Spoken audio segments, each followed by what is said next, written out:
housing cycle, payroll dan SDM, kas, dan yang terakhir itu penyelesaian audit. Nah, mungkin langsung kita mulai saja. Yang pertama itu adalah audit revenue and collection cycle atau audit atas persediaan dan siklus penerimaan. Di sini kita disediakan sebuah perusahaan ya, yaitu PT Majijaya dengan adalah perusahaan distributor alat elektronik rumah tangga yang menjual produk ke jaringan toko di kawasan Tangerang Selatan secara tunai dan kredit. Nah, kita sebagai auditor independen itu diberikan tugas untuk melakukan audit atas laporan keuangan untuk tahun yang berakhir pada tanggal 31 Desember 2024. Di sini kita diberikan saldo neraca percobaan yaitu kas 2,1 miliar, piutang usaha 3,32 miliar, dan juga sebagainya hingga earning before tax atau laba sebelum pajak itu sebesar 40 miliar. Nah, selama kita mengaudit, itu kita menemukan beberapa temuan, ada 5 temuan. Eh, yang pertama itu pada tanggal 28 Desember 2024, manajemen mendorong penjualan besar ke para distributor dengan syarat hak retur sampai dengan Maret, dengan jatuh tempo pembayaran itu setelah 10 hari. Kemudian ada berdasarkan dokumen pengiriman barang keluar gudang PT Maju Jaya pada tanggal 4 Januari, serta total penjualan sebesar 8 miliar dengan HPP-nya itu 60%. Dan beberapa temuan lain hingga nomor 5 ini ada penjaminan piutang usaha. Mungkin kita langsung masuk ke pertanyaan saja. Kalau dari kisi-kisi dosen itu ada 5 pertanyaan. Yang pertama itu jelaskan dampak masing-masing temuan terhadap asersi, lalu apakah perlu penyesuaian atau pengungkapan. Selanjutnya itu prosedur audit tambahan yang relevan untuk asersi tersebut atau untuk temuan tersebut. Di sini aku jawabnya pakai tabel ya, jadi ku gabungin antara nomor 1, 2, dan 3 ya. Di mana eh, tabelnya itu seperti ini, temuan, asersi, penyesuaian atau pengungkapan, lalu prosedur audit tambahan yang relevan. Yang pertama itu, untuk temuan pertama itu pada tanggal 28 Desember, manajemen itu mendorong penjualan besar ke para distributor dengan syarat hak retur sampai dengan Maret 2025 dan pembayaran jatuh tempo 180 hari atau setengah tahun. Nah, di sini sebenarnya sudah mencatatkan bahwa manajemen PT Maju Jaya itu sedang mengejar target penjualan gitu. Jadi mungkin ini bisa menjadi sebuah sinyal lah agar kita sebagai auditor itu lebih teliti khususnya untuk temuan ini. Nah, hal ini dibuktikan dengan temuan yang B, yaitu berdasarkan dokumen pengiriman barang keluar gudang PT Maju Jaya yaitu pada tanggal 4 Januari 2025. Seperti yang kita tahu ya, bahwa di kebijakan pengakuan penjualan itu ada dua kan, ada FOB destination dan juga FOB shipping point. Di mana FOB shipping point itu diakui, penjualan diakui ketika barang keluar dari gudang. Sedangkan FOB destination itu diakui ketika barang sampai di destinasi atau alamat pembeli. Nah, kalau dilihat dari kebijakan tersebut, eh, kalau misalkan FOB, kalau misalkan kebijakan PT Maju Jaya itu FOB-nya shipping point, berarti kan harusnya penjualan ini tuh baru diakui ketika tanggal 4 Januari kan. Apalagi kalau misalkan FOB destination yang tentunya pasti akan memakan waktu yang lebih lama kan, karena ada durasi pengiriman juga dan sebagainya. Nah, berarti seharusnya transaksi penjualan ini nggak boleh diakui sebagai penjualan PT Maju Jaya karena periode pengirimannya itu lebih lebih lama lah atau melebihi tanggal tutup buku yaitu 31 Desember 2024. Nah, sehingga asersinya itu occurrence yaitu asersi untuk transaksi. Bisa kita lihat di sini occurrence salah satu jenis asersi transaksi. Lalu juga asersi cut off. Nah, kenapa occurrence? Karena dari temuan ini tuh mengisyaratkan bahwa manajemen itu sedang mengejar target penjualan gitu. Sedang apa ya? Kayak butuh penjualan tambahan gitu di akhir tahun. Makanya tiba-tiba dia ada penjualan dengan skala besar di tanggal 28 Desember. Nah, kita menguji transaksi asersi occurrence karena untuk memastikan apakah transaksi tersebut itu benar-benar ada, valid ada, ataukah bentuk transaksi fiktif gitu. Sedangkan transaksi cut off itu untuk memastikan bahwa penjualan tersebut itu diakui sesuai dengan periode yang tepat gitu. Nah, untuk penyesuaian atau pengungkapan di sini penyesuaian. Kenapa? Karena temuan tersebut itu berkaitan dengan jurnal atau berkaitan dengan saldo akun, yaitu penjualan, kemudian piutang, lalu ada inventory dan COGS, sehingga kesalahan tersebut perlu kita sesuaikan. Lalu prosedur audit tambahannya itu adalah cut off test. Selanjutnya ada vouching shipping, dokumen atau kontrak, yaitu dengan kita melakukan apa ya, semacam sampling atau melihat dokumen terkait penjualan tersebut, apakah dokumennya itu valid ataukah tidak gitu. Lalu kita bisa melakukan konfirmasi ke pihak eksternal, mungkin pembelinya ya, untuk melakukan konfirmasi apakah mereka itu benar-benar melakukan pembelian pembelian tersebut ataukah tidak ada gitu. Nah, untuk yang nomor 2 itu pada tanggal 15 Februari 2025, salah satu distributor PT Ceria Retail dengan saldo piutang usaha sebesar 2,5 miliar itu dinyatakan pilot oleh Pengadilan Niaga. Nah, karena dia itu pilot, oleh karena itu kan otomatis eh, piutang dia nggak bakalan bisa ditagih kan, sehingga harus kita sesuaikan gitu saldo piutangnya. Oleh karena itu kita asersi yang kita uji di sini itu valuation. Kenapa? Karena berkaitan dengan saldo piutang yang benar-benar bisa kita tagih atau net realizable value atau NRV itu. Sehingga perlu kita sesuaikan untuk prosedur audit tambahannya itu adalah aging recalculation, yaitu dengan melakukan perhitungan ulang cadangan kerugian piutang kita gitu atau kemungkinan piutang tersebut tidak tertagih berdasarkan umur piutang. Lalu kita bisa melakukan legal inquiry atau mungkin legal confirmation ya untuk melakukan permintaan keterangan dari pihak-pihak terkait terkait kepailitan tersebut gitu. Lalu selanjutnya itu nomor 3, ini diberikan hasil konfirmasi positif bidang usaha yang menunjukkan bahwa untuk transaksi untuk pelanggan A, maaf, itu sama, jadi dia setuju. Lalu untuk B itu dia redor belum dicatat. Lalu untuk yang C itu menyatakan tidak ada utang karena pembayarannya itu sudah dilakukan pada tanggal 28 Desember. Nah, di sini asersi yang terkait itu asersi akurasi dan kompleteness. Kenapa akurasi? Karena berkaitan dengan perhitungan piutang yang ada di neraca kita. Nah, bisa kita lihat di sini. Kita menghitung berapa sih saldo piutang yang seharusnya itu ada di neraca gitu. Di sini asumsinya bahwa yang benar itu pelanggannya ya. Jadi kita ikut saldo pelanggannya. Kemudian itu ada completeness, di mana seharusnya kalau misalkan ada return atau pengembalian persediaan itu, bukti-bukti yang terkait dengan transaksi tersebut itu dicatat dengan komplit atau dengan lengkap lah, kurang lebih seperti itu. Dan untuk pembayaran juga, sehingga asetnya itu akurasi dan completeness. Nah, ini juga perlu penyesuaian karena berkaitan dengan saldo di neraca ya.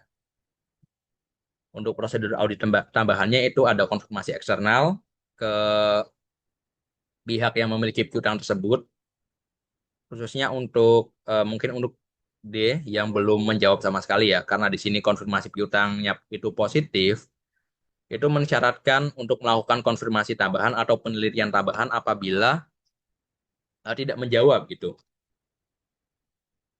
Sehingga kita melakukan konfirmasi eksternal, lalu mungkin melakukan vouching dokumen pembayaran piutang untuk meneliti atau melihat atau menginspeksi validitas dan kelengkapan dokumen-dokumen terkait pembayaran piutang tersebut. Seperti itu. Nah, selanjutnya itu ada nomor 4. Temuan keempat itu adalah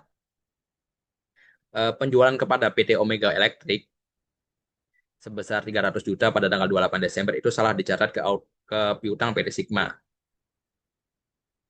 Nah, di sini kita tentu sesuai dengan temuannya.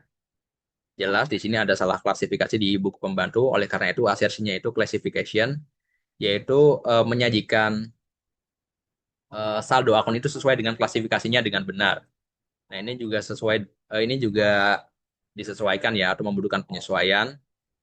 Di sini prosedur audit tambahannya itu kita bisa melakukan rekonsiliasi saldo untuk setiap perusahaan atau khususnya untuk perusahaan yang terkait dengan temuan ini, yaitu PT Omega dan juga PT Sigma. Lalu kita bisa melakukan tracing invoice atau eh, kurang lebih sama dengan inspeksi dokumen terkait penjualan kepada PT Omega Electric gitu. Selanjutnya yang nomor 5, temuan kelima itu PT Pajujaya menjaminkan piutang usaha sebesar 2,5 miliar untuk mendapatkan pinjaman bank. Namun hal ini tidak disebutkan dalam catatan atas laporan keuangan. Untuk asersinya di sini ada right and obligation.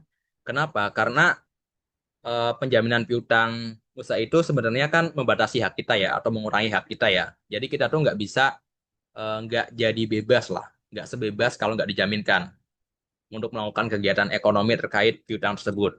Nah, selain itu mungkin kalau misalkan obligationnya ini juga berkaitan dengan kewajiban kita kepada bank ya. Kalau misalkan ada ketentuan khusus yang menyatakan mungkin piutang kita disita atau ada denda dan sebagainya, itu kan termasuk kewajiban ya, yang seharusnya itu kalau berkaitan dengan saldo-saldo di laporan keuangan kita itu diungkapkan di CALK gitu. Nah, di sini eh, hanya perlu diungkapkan. Kenapa? Karena sebenarnya penjaminan piutang usaha kepada bank itu gak ada jurnalnya, jadi hanya perlu diungkapkan di catatan atas laporan keuangan saja. Tuh. Nah, di sini prosedur audit tambahannya kita bisa melakukan review kontrak, kita bisa melihatlah dengan seksama gimana kontrak antara si perusahaan atau PT Maju Jaya dengan bank tersebut.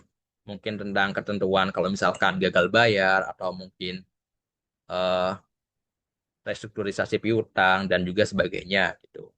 Jadi, kita juga bisa melakukan inspeksi catatan atas laporan keuangan dan juga melakukan konfirmasi ke bank untuk mendapatkan bukti-bukti yang lebih valid atau lebih lengkap lah untuk temuan ini gitu. Ini ada sedikit referensi yang saya gunakan. Nah, selanjutnya itu jurnal koreksi. Di sini pertanyaan yang keempat itu susun jurnal koreksi yang direkomendasikan dan hitung potensi salah saji. Nah, kalau dari nomor 1, 2, 3 tadi kan yang memerlukan penyesuaian atau koreksi itu kan cuma nomor 1 sampai 4 kan. Nomor 5 nggak perlu. Oleh karena itu kita cuma hanya bikin 4 jurnal koreksi. Di mana untuk temuan 1 kita menghapus pengakuan penjualan dan piutang. Kayak yang kita bilang sebelumnya, di mana penjualannya itu kan belum bisa diakui kan, karena barang baru dikirim tuh pada tanggal 4 Januari gitu. Sehingga kita perlu menghapus penjualan dan juga piutang, serta mengembalikan saldo persediaan kita dan juga mengurangi COGS. Kurang lebih jurnalnya seperti ini. Intinya kebalikan dari jurnal penjualan pada umumnya lah. Kemudian pada temuan kedua itu hapus piutang pilot dari debitur, piutang dari debitur yang pilot, di mana kita melakukan pendebitan beban kerugian piutang dan menambah cadangan kerugian piutang kita. Kurang lebih seperti itu. Selanjutnya di temuan ketiga itu koreksi retro dan pelunasan, di mana sesuai dengan hasil konfirmasi tersebut ada retro yang belum dicatat sehingga kita mendebit retro penjualan karena eh, saldo normal return kan debit kan, jadi kita debit retro penjualan. Selanjutnya ada hasil konfirmasi yang lain yaitu ada pembayaran sebenarnya itu sudah dibayar, maka kita koreksi dengan membayar sebesar 1 miliar cash sehingga saldo piutang usaha kita berkurang 1 miliar 100 juta, yaitu 100 juta dari rektor penjualan, sedangkan 1 miliarnya itu dari pembayaran piutang. Kurang lebih seperti itu. Nah, yang temuan 4 ini reklasifikasi biasa ya, yaitu dengan kita mengkredit atau mengurangi piutang dari perusahaan yang salah, yaitu PT Sigma, dan menambahkan piutang ke perusahaan yang benar, yaitu PT Omega. Dan terakhir kita menghitung salah saji, yaitu dari temuan 1 itu 8 miliar, kemudian di temuan 2 itu 2,5, temuan ketiga 1,1, Dan temuan keempat itu tidak ada potensi salah saji karena saldo apa ya? Saldo di neracanya itu udah benar, cuman eh, apa ya? Salah klasifikasi aja gitu. Nah, untuk yang temuan satu kenapa yang dipakai 8 miliar? Karena kalau kata dosenku itu kalau misalkan di satu transaksi itu ada dua nilai, itu kita pakainya itu yang paling gede gitu buat hitung salah saji. Sehingga totalnya itu 11,6 miliar. Nah, di pertanyaan terakhir atau nomor 5, apabila benchmark materialitas ditetapkan sebesar 5% dari laba sebelum pajak dan materialitas pelaksanaan itu 50%, evaluasi dampak temuan terhadap opini auditor jika A. Manajemen menolak semua koreksi, B. Itu menerima koreksi penjualan dan juga kepailitan, sedangkan yang C. Itu menerima semua koreksi. Nah, di sini kita dapatlah saldo laba sebelum pajak itu 40 miliar kan. Kita hitung overall materiality-nya itu 5% kali 40 miliar yaitu 2 miliar. Sedangkan performance materiality-nya itu 50% dari overall yaitu 1 miliar. Nah, di sini untuk kasus yang pertama itu menolak semua koreksi. Jadi semua salah sajinya itu masih tetap sesuai perhitungan kita yang di atas tadi, yaitu sebesar 11,6 miliar. Nah, 11,6 miliar ini lebih besar daripada overall materiality maupun performance materiality, sehingga eh, opini kita itu adverse opinion. Nah, kemudian yang B, di mana manajemen itu menerima koreksi dari penjualan di akhir tahun atau temuan satu dan kepailitan. Jadi total salah saji kita yang di awal tadi itu dikurangi 8 miliar, yaitu dari temuan satu atau penjualan di akhir tahun, dan juga 2,5 miliar dari kepailitan. Nah, karena manajemen menerima koreksi nih, jadi kan salah saji kita otomatis berkurang kan, sebesar tersebut kan, 8 sama 2,5 ini kan. Jadi sisa salah saji kita itu di angka 1,1 miliar. Nah, tapi kalau kita lihat di sini, 1,1 miliar itu udah kurang nih dari overall materiality kita. Kan 2 miliar kan. Itu lebih besar daripada 1,1 miliar. Tapi ternyata tuh masih lebih gede daripada performance kita. Nah, itu opininya itu WDP atau Qualified Opinion. Ya, yang dikecualikan itu untuk khususnya untuk temuan-temuan yang belum dikoreksi, seperti itu kurang lebih. Nah, kemudian untuk kasus yang C, di mana manajemen menerima semua koreksi, otomatis 11,6 ini kan dikoreksi semua tuh. Sehingga salah saji kita itu hilang atau nol. Oleh karena itu, salah saji kita itu di bawah overall materiality maupun performance materiality. Sehingga opini kita itu WTP maupun atau unmodified opinion.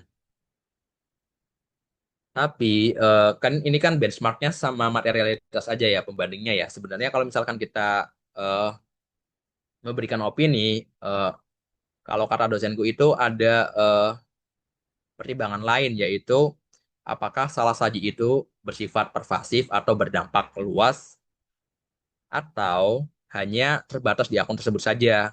Nah, kan kalau berdampak luas pasti akan membuat opini itu sedikit lebih buruk lah atau lebih buruk gitu.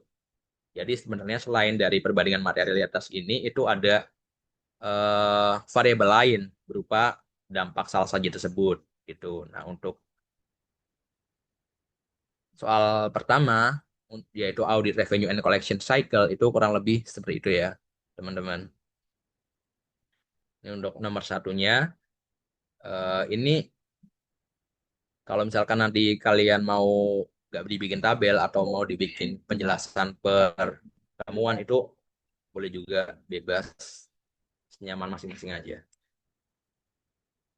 Nah, kurang lebih seperti itu. Selanjutnya, kita masuk ke kisi-kisi yang kedua, yaitu audit inventory and warehousing cycle atau audit terkait persediaan dan juga siklus pergudangan. Di sini masih dengan PT yang sama, yaitu Majijaya, yaitu perusahaan distribusi alat kesehatan dengan saldo persediaan itu 2 miliar atau 30% dari total aset perusahaan. Nah, di sini menggunakan sistem pencatatan perpetual. Sorry. Nah, saat melakukan audit, kita menemukan beberapa temuan ya, yaitu temuan pertama itu menemukan 90 unit produk A yang ada di fisik tapi belum ada di pembukuan. Lalu ada yang kedua itu terkait penjualan. Penjualan dikirim ke pelanggan pada tanggal 30 Desember, namun baru dicatat 3 Januari. Lalu ada terkait consignment good atau barang konsinyasi yang ikut dihitung dalam stock of name perusahaan. Di sini ada tiga pertanyaan aja. Yang pertama itu risiko dan asersi audit. Identifikasi tiga asersi laporan keuangan yang berpotensi salah saji dan dijelaskan secara singkat. Di sini untuk temuan satu, eh, asersinya itu completeness. Kenapa? Karena harusnya fisik barang di gudang itu dilengkapi dengan pembukuan yang tentunya beserta bukti yang lengkap dan tepat. Jadi harusnya semua barang yang ada di gudang kita dan itu masuk sebagai hak kita itu udah dibukuin di laporan keuangan kita gitu. Nah, di sini ada nih, inventory in the statement of financial position include all inventory on hand at balance date, di mana eh, inventory atau persediaan yang ada di laporan keuangan itu termasuk atau include semua persediaan yang ada di tangan kita atau milik kita gitu. Kemudian untuk yang temuan kedua asersinya itu cut off. Kenapa? Karena ini berkaitan dengan penjualan ya, penjualan di akhir tahun di mana barang itu udah dikirim ke pelanggan atau dijual ke pelanggan itu. Dokumen pengirimannya itu pada tanggal 30 Desember dengan VFOB shipping point. Sehingga seharusnya pada tanggal 30 Desember itu udah diakui sebagai penjualan. Tapi perusahaan itu baru catat 3 Januari sehingga melanggar prinsip cut off, yaitu pencatatan dilakukan di periode yang benar. Gitu. Ini penjualan atau pengurangan persediaan harusnya dicatat pada tanggal 30 Desember bukan 3 Januari. Nah, sedangkan yang ketiga itu right and obligation. Kenapa? Karena barang konsinyasi itu kan bukan milik kita ya, sehingga tidak dapat apa ya dihitung atau dicatat sebagai persediaan kita gitu. Karena itu bukan hak kita. Itu berkaitan dengan right. Itu bukan hak kita barangnya gitu. Sehingga di sini aksesinya itu right and obligation. Alasan singkatnya itu barang konsinyasi dan dari pemasok bukan hak perusahaan dan tidak boleh diakui sebagai inventory. Nih, inventory in the statement of financial position is owned by the entity. Jadi yang dicatat di laporan keuangan atau pembukuan kita itu hanya yang benar-benar dimiliki oleh perusahaan kita gitu kurang lebih. Selanjutnya untuk pertanyaan yang kedua itu sebutkan 4 prosedur audit yang seharusnya dilakukan oleh auditor untuk mendeteksi permasalahan persediaan seperti di dalam kasus di atas. Nah, di sini ada 4 prosedur yang aku tulis. Yang pertama itu cut off test. Ini tentu berkaitan dengan asersi cut off tadi. Kemudian ada inspeksi pemeriksaan dokumen pengiriman dan penerimaan barang. Ini berkaitan dengan cut off dan completeness untuk memastikan bahwa dokumen dan bukti-bukti terkait itu valid dan lengkap gitu. Lalu kita bisa melakukan rekonsiliasi kartu stok dan book besar ini untuk menindaklanjuti hasil stock of name dan melakukan observasi langsung proses stock of name khususnya ketika pengendalian internal perusahaan itu tidak cukup kuat gitu. Nah, untuk prosedur lainnya mungkin bisa lihat di sini ya. Bisa lihat di sini untuk setiap asersi, misal ini completeness, nanti kita bisa lihat di bagian ini, melakukan inspeksi dokumen fisik, kemudian melakukan prosedur analisis, lalu meminta keterangan dari pihak-pihak yang bertugas dan juga sebagainya. Begitupun dengan asersi right on obligation, kemudian asersi cut off. Bisa lihat di sini untuk lebih jelasnya gitu. Untuk yang ketiga, itu pertanyaannya, tentukan apakah masing-masing kondisi berikut. Kondisi tersebut menyebabkan persediaan perusahaan terlalu tinggi, overstated, terlalu rendah, understated, atau sudah benar. Nah, jadi dari tiga temuan tadi itu kita lihat nih dampaknya. Di mana temuan ke satu itu understated. Kenapa? Karena kan ada nih barang di gudang kita. Kita punya barang di gudang, tapi itu nggak dicatat di laporan keuangan kita atau nggak dicatat di buku persediaan kita. Nah, itu kan artinya saldo di buku persediaan kita kan lebih kecil ya. Saldo lebih kecil dibandingkan barang yang benar-benar kita miliki atau barang yang ada di gudang kita gitu. Saldo buku fisik gudang sehingga understated. Nah, untuk yang selanjutnya itu overstated. Kenapa? Karena di sini kan ada penjualan ke pelanggan kan. Itu barangnya tuh udah keluar pada tanggal 30 Desember, tapi di bukunya itu baru dicatat penjualan pada tanggal 3 Januari. Atau kan kalau misalkan penjualan itu kan ada jurnal Geogas Inventory kan. Nah, ini tuh inventory-nya tuh baru dikurangkan pada tanggal 3 Januari, yang dimana seharusnya itu tuh udah dikurangkan pada tanggal 30 Desember. Oleh karena itu, saldo kita di tanggal 30 Desember itu atau 31 Desember itu lebih gede. Karena barang yang seharusnya dikurangkan tersebut ketika penjualan itu belum ada jurnalnya gitu. Sehingga saldonya itu lebih gede sebesar 70 juta. Nah, untuk temuan yang ketiga itu juga overstated. Kenapa? Karena barang yang bukan milik kita atau barang milik pemberi konsinyasi, perusahaan konsinyasi itu kita catat sebagai barang kita gitu. Jadi itu eh, lebih gede gitu. Lebih gede daripada yang seharusnya. Kan seharusnya nggak dicatat kan. Karena ada barang pihak lain yang dicatat, itu saldo persediaannya tuh lebih gede gitu. Nah, untuk totalnya itu kita punya understated 54.000, kemudian overstated 70, dan juga overstated 62,5. Nah, sehingga totalnya atau rekapannya itu kita overstated 78,5. Ini mungkin yang saldo understated kita bisa perlakukan dengan minus ya. Jadi 70 tambah 62,5 kurangi 54 gitu. Kali ini tambah 62,5 kurangi 54. Kemudian eh, koreksi persediaan. Di sini untuk jurnal koreksinya itu ada tiga, yaitu inventory pada akun payable sebesar 54 juta. Nah, ini kenapa kreditnya itu akun payable? Karena kalau kita perhatikan di sini ya, barang tersebut diterima pada 30 Desember, namun faktur pemasok baru diterima 2 Januari. Nah, ini artinya kan ini barang hasil beli ya, bukan barang yang sudah lama di inventory terus kita temukan di stock of name, tapi barang yang dibeli pada tanggal 30 Desember. Nah, ketika jurnal pembelian itu kan jurnalnya inventory pada akun payable kan. Oleh karena itu kita catat kreditnya itu akun payable seperti itu. Jadi 30 Desember. Nah, untuk selanjutnya di temuan kedua itu COGS pada inventory. Kenapa? Karena untuk mencatat penjualan tadi. Jadi barang yang harusnya dijual atau udah dicatat penjualan itu kan belum dicatat kan. Oleh karena itu kita catatlah jurnal penjualannya.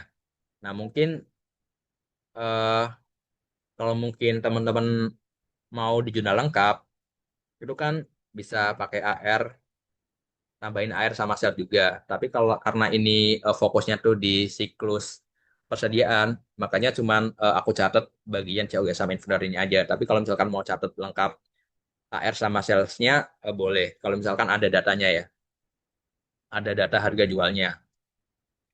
Selanjutnya untuk yang ketiga kita reklasifikasi biasa dengan kita mengurangi inventory kita dan juga mendebit inventory adjustment sebesar 62,5.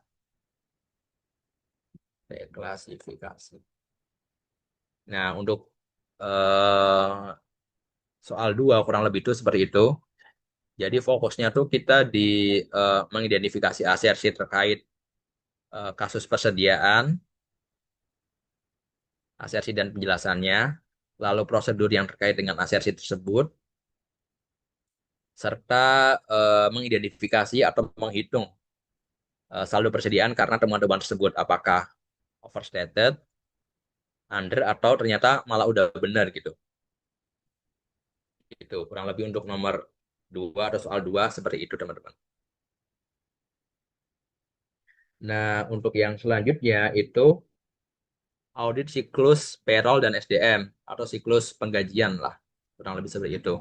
Di sini kita dikasih eh, soal di mana kita itu sebagai Rino, yaitu seorang anggota tim audit dari KAP Associate yang sedang mengaudit laporan keuangan PT Majijaya pada tanggal 31 Desember 2024. Dan Rino ini mendapat tugas untuk mengaudit akun biaya yang masih harus dibayar, akrual, yang terkait dengan pegawai. Lalu akun-akun tersebut tuh ada PPh 21 utang, akrual cuti berbayar hingga bonus gitu.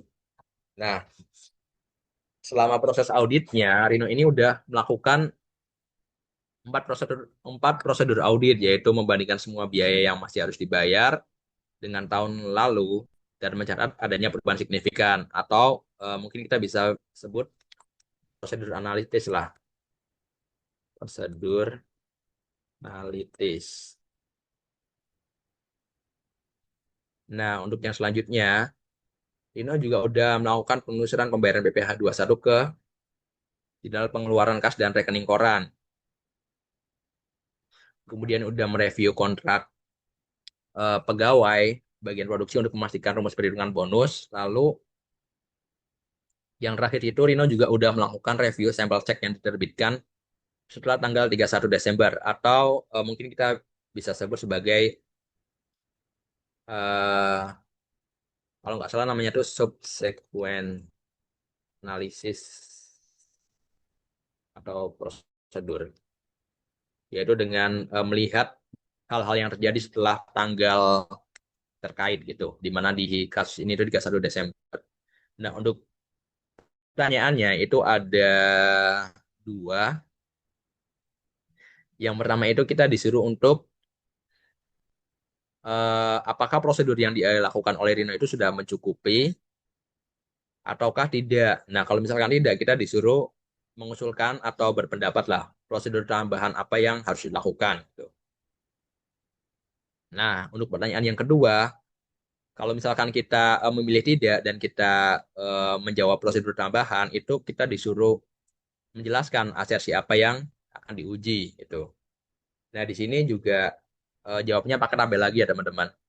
Tapi kalau misalkan nanti mau pakai penjelasan biasa mungkin boleh juga, senyaman masing-masing.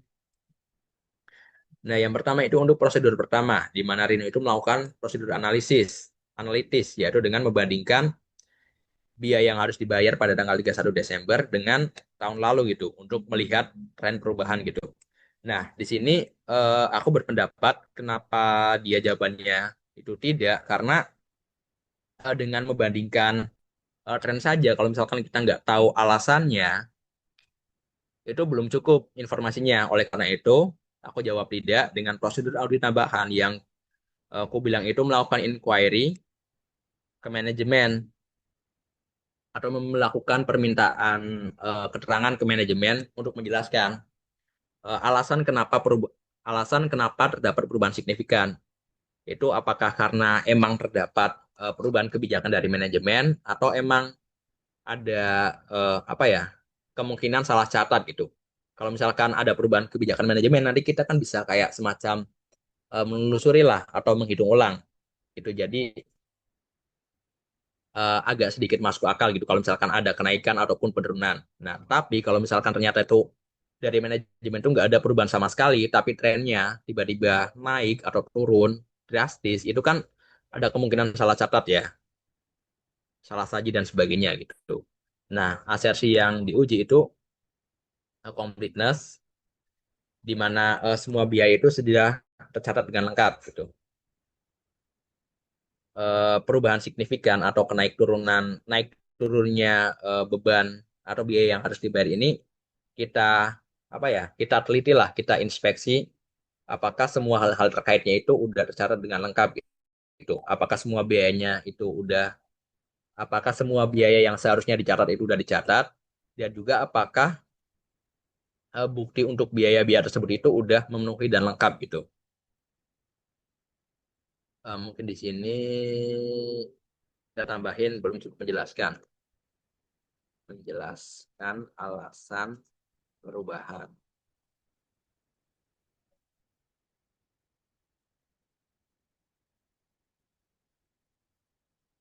Nah, untuk prosedur yang kedua itu adalah menelusuri pembayaran PPh 21 terutang setelah tanggal 31 Desember ke jurnal pengeluaran kas dan rekening koran. Di sini juga jawabannya tuh tidak cukup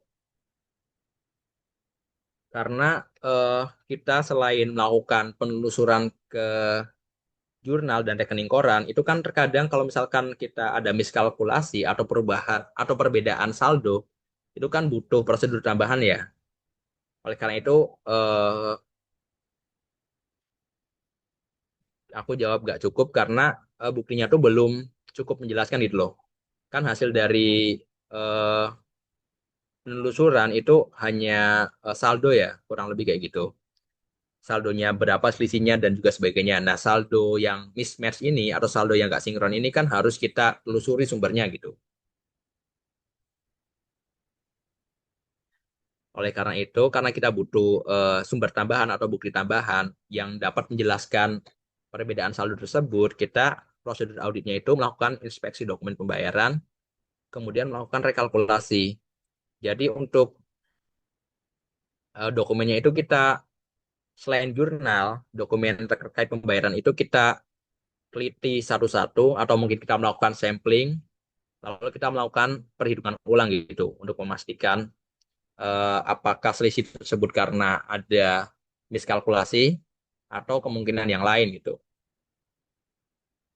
Dan di sini asersi yang diuji itu asersi dan valuation, di mana akurasi itu untuk eh, menguji kebenaran perhitungan, sedangkan valuation itu untuk menguji mengenai benar nggak sih nilai yang harus kita bayar tuh atau sudah kita bayar tuh segitu gitu.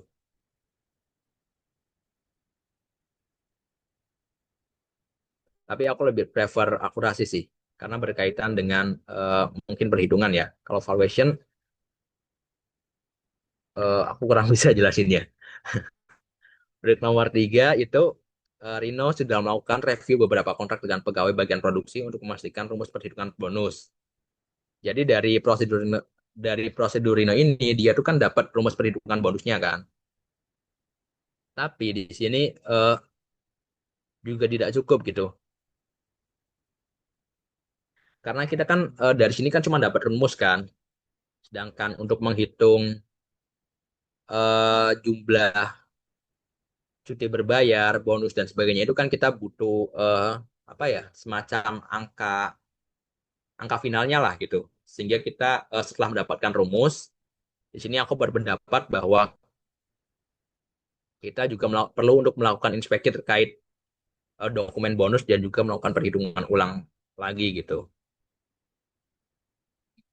Untuk memastikan bahwa perhitungannya tuh benar dari rumus yang kita dapat, kita kumpulin bukti-bukti yang dapat kita masukin atau sebagai variabel di rumus tersebut, lalu kita melakukan hitung ulang terkait beban terkait akrual cuti berbayar dan juga bonus untuk pegawai, kurang lebih seperti itu.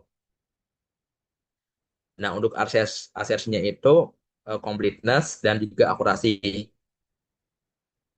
Completeness yaitu untuk memastikan bahwa semua bonus, semua kewajiban bonus yang harus dibayar perusahaan itu emang semuanya tuh udah dicatat atau lengkap di laporan keuangan. Sedangkan akurasi itu untuk memastikan hasil perhitungannya.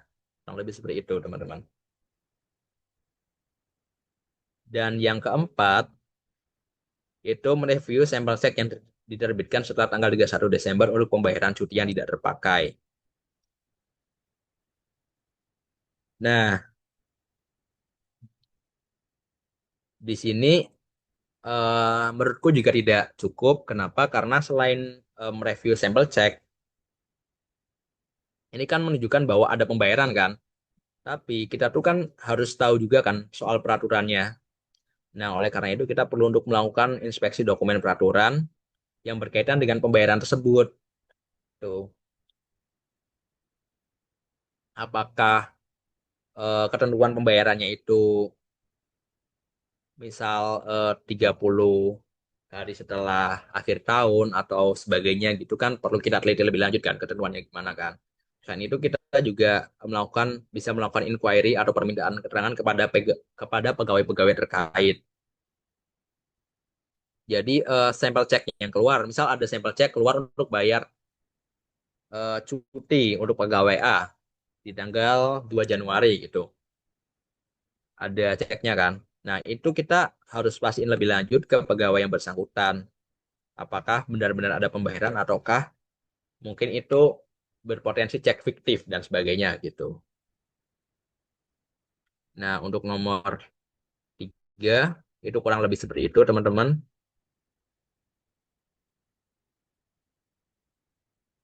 Jadi kita tuh fokus di eh, prosedur audit terkait siklus payroll dan SDM, lalu dan juga asersinya gitu. Mungkin bisa dipelajari lebih lanjut lah mengenai prosedur terkait payroll SDM dan juga asersinya gitu.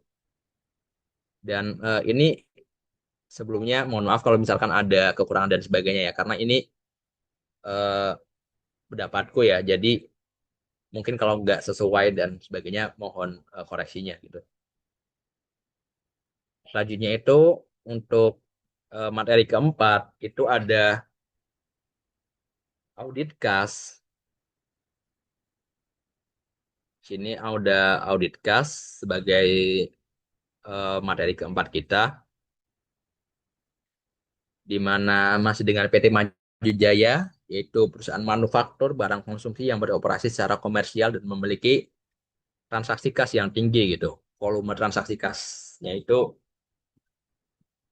banyak gitu, besar. Nah, di sini kita sebagai auditor independen itu memiliki informasi beberapa, memiliki beberapa informasi berikut, di mana yang pertama itu PT Maju Jaya itu memiliki 3 rekening bank aktif, yaitu untuk penerimaan kas penjualan, pembayaran kepada pemasok atau supplier, dan juga untuk penggajian atau pengeluaran internal. Nah, di sini kemudian ditemukan informasi baru yang kedua, itu prosedur pengendalian internal untuk kas itu, untuk rekonsiliasi, itu dilakukan 3 minggu setelah akhir bulan. Lalu nggak ada bukti review independen atas rekonsiliasi bank. Sedangkan yang C, itu fungsi penerimaan dan pencatatan kas itu tidak ada pemisahan atau tidak ada segregation of data. Nah, untuk yang nomor 3, ini ada mungkin ini berkaitan sama rekonsiliasi saldo kas ya. Rekonsiliasi bank, kita menemukan saldo buku besar itu 750 juta, kemudian rekening koran itu 820 dan juga sebagainya hingga pembayaran piutang yang belum dicatat sebesar 110 juta. Nah, untuk materi ini sendiri, kita punya 4 pertanyaan ya. Yang pertama itu, berdasarkan kasus di atas, identifikasikan dan jelaskan kelemahan pengendalian internal kas pada PT Maju Jaya sebagai perusahaan sektor komersial. Jelaskan pula potensi risiko kecurangan atau salah saji yang dapat timbul. Jadi di sini kita disuruh untuk mengidentifikasi internal kontrol mereka dan juga risiko yang muncul dari lemahnya internal kontrol tersebut. Di sini jawabannya aku bagi dua. Nah, untuk yang pertama itu kelemahan pengendalian internal. Di sini jarak rekonsiliasi bank lama. Kenapa dibilang kayak gini? Karena dari informasi tersebut kita bisa lihat bahwa rekonsiliasi itu diselesaikan 3 minggu setelah akhir bulan. Jadi setelah bulan terkait berakhir, misal bulan Mei ini, akhir bulan Mei, transaksi terkait bulan Mei itu udah berakhir nih. Tapi rekonsiliasinya itu baru selesai 3 minggu setelah bulan Mei atau 3 minggu di bulan Juni gitu. Nah, ini merupakan salah satu kelemahan. Kenapa? Karena rekonsiliasi yang lama itu sulit untuk mendeteksi kesalahan atau kecurangan tepat waktu gitu. Jadi kalau misalkan ternyata ada saldo yang nggak sinkron, itu kan baru dideteksi atau baru diketahui 3 minggu setelah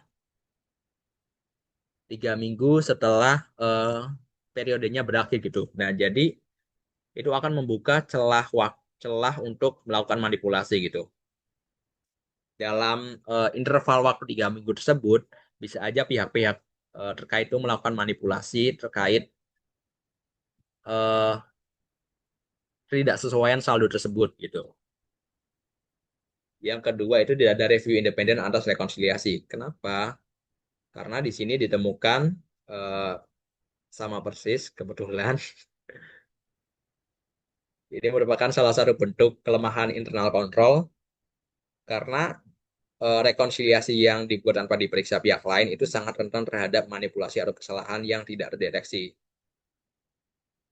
Nah, jadi di sini udah rekonsiliasinya lama, kemudian juga ternyata nggak di review independen, nggak ada review atas hasil rekonsiliasi, itu berpotensi pihak yang melakukan rekonsiliasi itu untuk melakukan manipulasi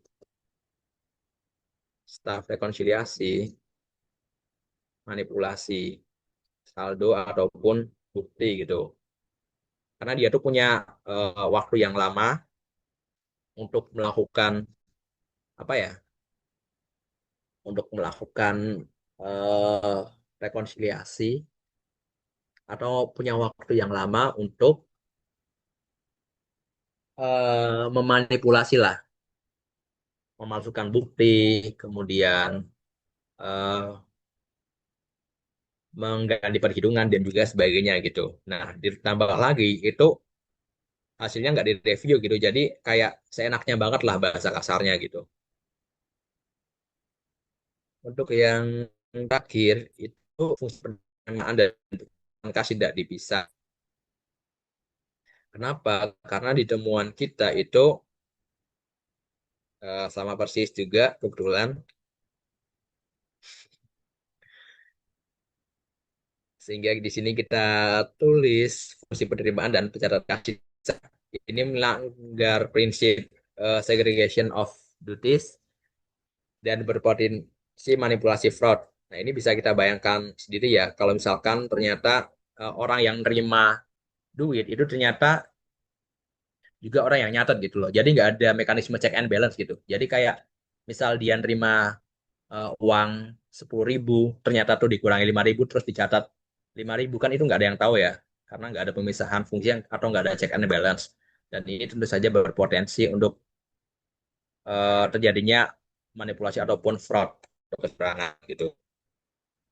Nah, dari tiga kelemahan ini kita bisa mengidentifikasi 3 risiko. Yang pertama, selisih kas tidak diketahui dengan cepat sehingga menjadi celah untuk penggelapan dana. Ini berkaitan dengan rekonsiliasi yang lama tadi. Jadi karena rekonsiliasinya lama, kan pihak rekonsiliasi bisa dengan tenang lah, bisa dengan santai memanipulasi bukti dan sebagainya kan. Dan ini berpotensi untuk terjadinya penggelapan dana gitu. Kayak misal tiba-tiba apa ya, ada pihak yang ngambil dari bank gitu untuk kepentingan pribadi sebesar sekian gitu. Nah, karena rekonsiliasinya lama kan, jadi ada apa ya, ada tenggat waktu lah, ada waktu yang cukup untuk bisa malsuin gitu atau manipulasi kejahatan tersebut gitu, sehingga tidak diketahui dengan cepat atau bahkan tidak diketahui sama sekali gitu. Kemudian eh, risiko tidak diketahui dengan cepat dan penggelapan dana. Nah, untuk risiko yang kedua, hasil rekonsiliasi itu dapat dimanipulasi untuk menyembunyikan transaksi fiktif. Ini berkaitan sama tidak ada review tadi, di mana eh, pihak-pihak yang mau curang karena rekonsiliasinya itu memiliki waktu yang lama dan juga nggak ada review, itu bisa dengan mudah memasukkan transaksi fiktif gitu. Kayak tiba-tiba kita beli apa ya? Kita ngambil duit di bank untuk kepentingan pribadi, tapi kita nyatetnya sebagai pembelian persediaan gitu. Itu mungkin aja karena tidak ada yang memeriksa hasilnya gitu. Jadi kayak manajemen tuh percaya-percaya aja sama hasil rekonsiliasi dari orang-orang tersebut gitu. Bisa untuk transaksi fiktif, penggelapan dana, dan sebagainya gitu. Lalu yang ketiga, itu pegawai dapat melakukan lapping atau menutup penggelapan penerimaan kas dengan penerimaan periode berikutnya atau mencatat penerimaan lebih rendah dari aktual. Jadi kalau misalkan intinya tuh kayak apa ya? Mungkin bisa kita bilang singkatnya itu eh, dari kecurangan yang kita buat di periode sebelumnya itu kita perbaiki atau kita apa ya tutup-tutupi lah biar nggak ada buktinya di periode selanjutnya gitu. Jadi mungkin skenario-nya kayak gini. Jadi dia itu kan ngambil uang kan, ngambil uang, ambil uang otomatis saldonya kan kurang kan, saldonya kurang. Nah, saldo kurang ini diatasi dengan melakukan, oh, kelihatan lagi,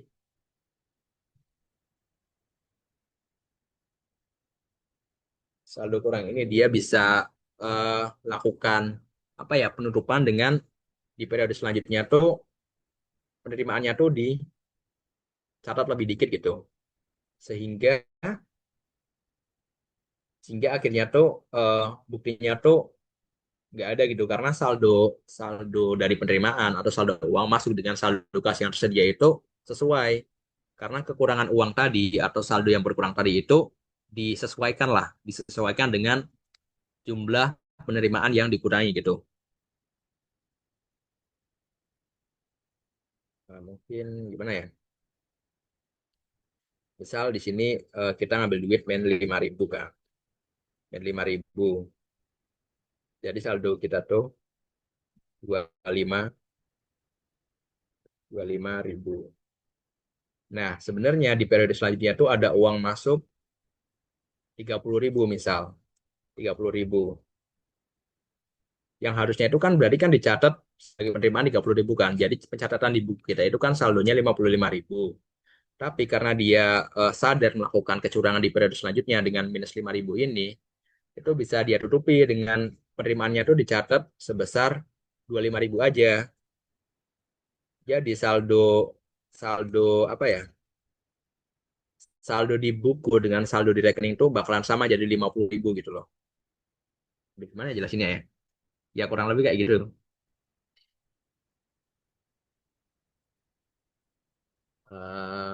Menutup penggelapan dengan mencatat penerimaan lebih rendah dari aktual. Kurang lebih kayak gitu. Nah, untuk pertanyaan selanjutnya itu nomor dua, sebagai auditor eksternal, jelaskan cara rinci prosedur audit kas yang seharusnya dilakukan terhadap PT Maju Jaya dengan fokus pada rekonsiliasi bank, pengujian atas penerimaan dan pengeluaran, serta pemisahan fungsi. Nah,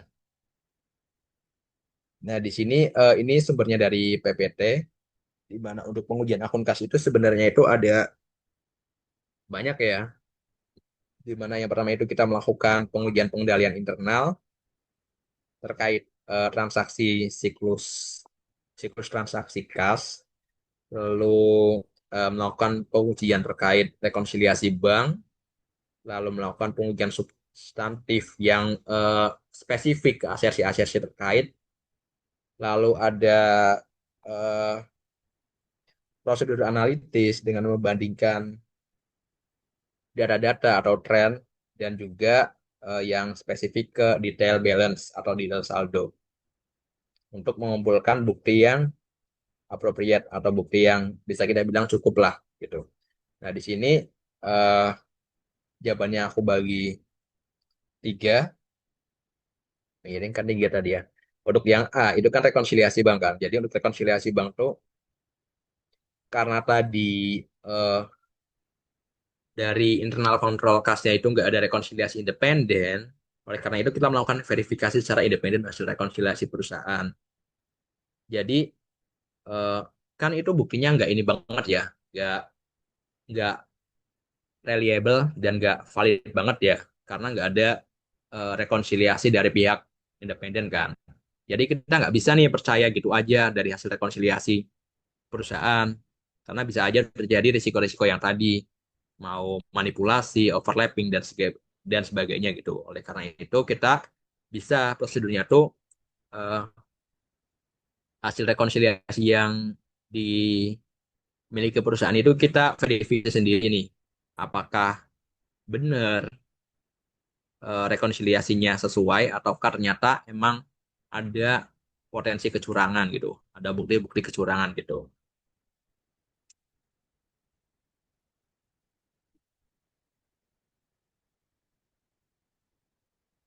Lalu mencocokkan saldo buku besar dengan rekening koran bank, ini mungkin kita bisa bilang melakukan rekonsiliasi ulang ya.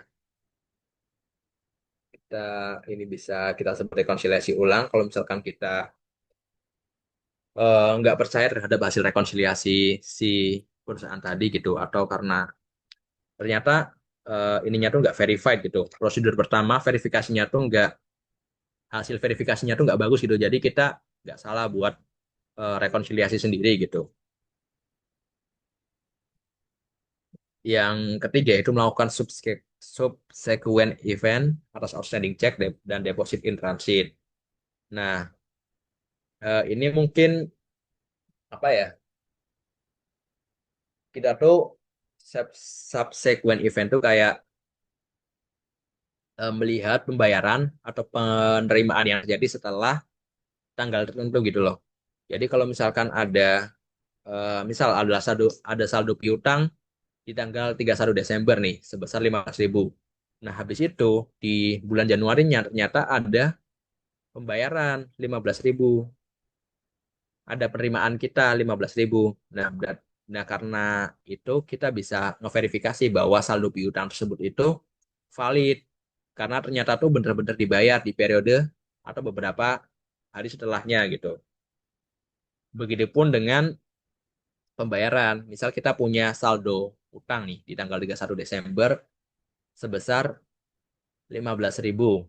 Nah, di tanggal 10 Januari misal, itu ada pembayaran atau ada uang keluar sebesar 15.000. Berarti kan valid kan bahwa utang tersebut itu benar-benar ada gitu loh. Karena kan buktinya dia ada pengeluaran untuk membayar utang tersebut gitu loh. Kan logikanya nggak mungkin dia bayar sesuatu kalau misalkan utangnya tuh fiktif kan gitu. Kurang lebih mungkin kasarannya seperti itu. Nah, ini juga berlaku untuk outstanding check dan deposit in transit. Jadi kalau misalkan ada deposit in transit atau penerimaan yang eh, belum tercatat, di bank, itu kita lihat beberapa hari setelahnya atau beberapa minggu setelahnya itu benar-benar ada uang masuk enggak gitu. Misal kasusnya tuh deposit in transit ya, terdapat terdapat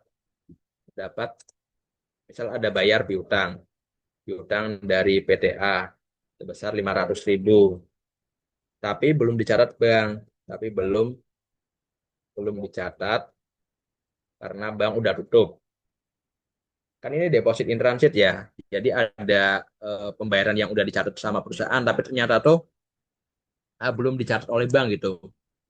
Nah, ini kita kita uji atau kita teliti lah pakai subsequent event. Apakah eh, klaim perusahaan bahwa eh, pembayaran tersebut itu belum dicatat oleh bank itu benar-benar ada apa enggak gitu loh. Caranya ngeceknya itu, cara mengecek klaim ini tuh dengan melihat apakah beberapa hari atau beberapa minggu setelahnya tuh beneran ada uang masuk ke bank apa enggak gitu loh. Senilai 500 ini. Kurang lebih seperti itu. Dan juga berlaku untuk outstanding check ya, kayak yang untuk pengeluaran gitu. Dan selanjutnya untuk prosedur yang keempat, kita tuh bisa melakukan konfirmasi eksternal secara langsung ke banknya untuk apa ya, mencarilah bukti-bukti yang lebih detail yang bisa menjelaskan terkait eh, rekonsiliasi perusahaan gitu. Misal perusahaan bilang ada outstanding check, nah itu kita konfirmasi ke banknya apakah beneran ada apa enggak gitu. Mungkin di sini tambahin apakah beberapa hari, minggu, hari aja deh, hari setelahnya kan ada uang.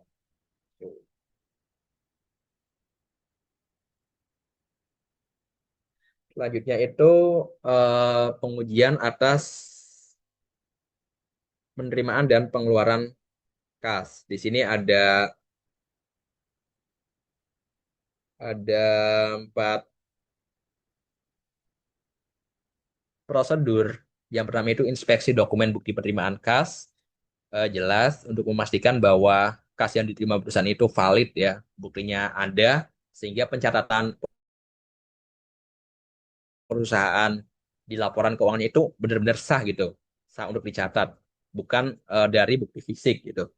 Nah, selanjutnya untuk yang kedua itu inspeksi dokumen bukti pengeluaran kas. Ini alasannya sama kayak yang penerimaan, penerimaan atau pembuktian valid dan tidak fiktif yang dibuktikan adanya bukti yang tepat dan lengkap gitu.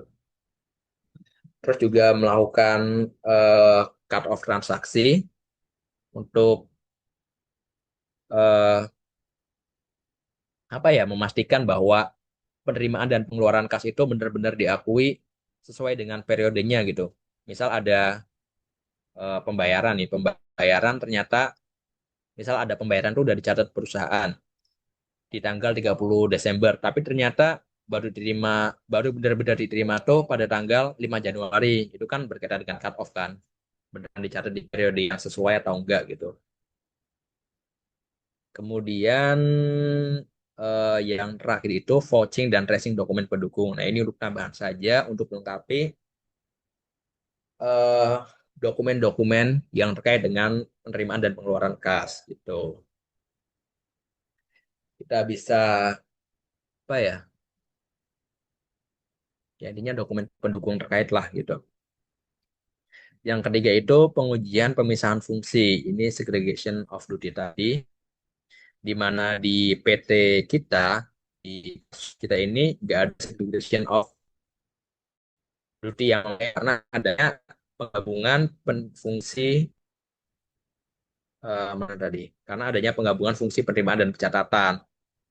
Nah, oleh karena itu prosedur yang dilakukan adalah yang pertama kita bisa melakukan inquiry kepada pegawai yang bertugas, kita bisa meminta keterangan kepada pegawai terkait lah tentang gimana sih proses apa ya, proses bisnis atau prosedur di pencatatan penerimaan dan pencatatan kas itu. Baru kita bisa nilai kelemahannya di mana atau tingkat kekuatannya di mana dan sebagainya gitu kan. Nah, kalau misalkan bukti tersebut belum cukup memadai atau belum cukup meyakinkan, kita bisa melakukan yang namanya observasi kegiatan operasional.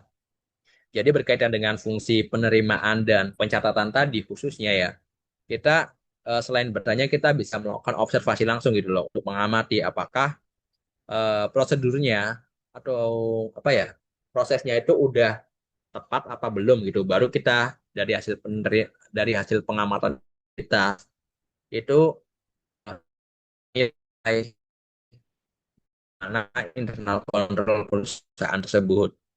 Nah, kalau misalkan masih belum cukup atau kita masih belum yakin lah, kita bisa melakukan reperformance, yaitu kita mempraktekkan sendiri kasarannya gitulah. Kita apa ya bahasa analoginya?